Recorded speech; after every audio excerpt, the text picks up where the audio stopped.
పెత్తనం అంతా సజ్జల గారే, ప్రెస్ మీట్ అయినా సజ్జల గారే. పాపం తప్పేం లేదు, ఆయన బద్ధకం, ఈయనకి పెట్టుబడి, ఆయన లేజినెస్. ముఖ్యంగా నేను చెప్తున్నా, నాయకుడు చంద్రబాబు నాయుడు గారు తెలుగుదేశం పార్టీని ఈ 45 ఏళ్లలో ఎలా నడిపిస్తున్నారు, విధానపరమైన నిర్ణయాలు ఎలా తీసుకుంటున్నారు. ఆయన కూడా రాబిన్ శర్మను పెట్టుకున్నారు, వాళ్ళని ఎంతవరకు వాడాలో అంతవరకే వాడారు. విధానపరమైన నిర్ణయాలు అయితే చంద్రబాబు నాయుడు గారు తీసుకున్నారు, లేకపోతే లోకేష్ గారు తీసుకున్నారు. ఇది కదా చేయాల్సింది. ఎప్పుడు కూడా అందుబాటులో ఉంటారు పార్టీ నాయకులకి.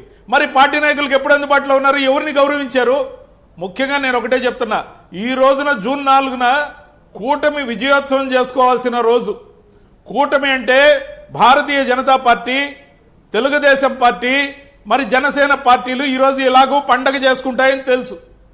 గెలిచిన రోజు కాబట్టి సంబరం తప్పదు. ఖచ్చితంగా రీబర్త్ అయింది, అలయన్స్ మళ్ళీ ఎమర్జ్ అయింది కాబట్టి సంబరాలు ఉంటాయని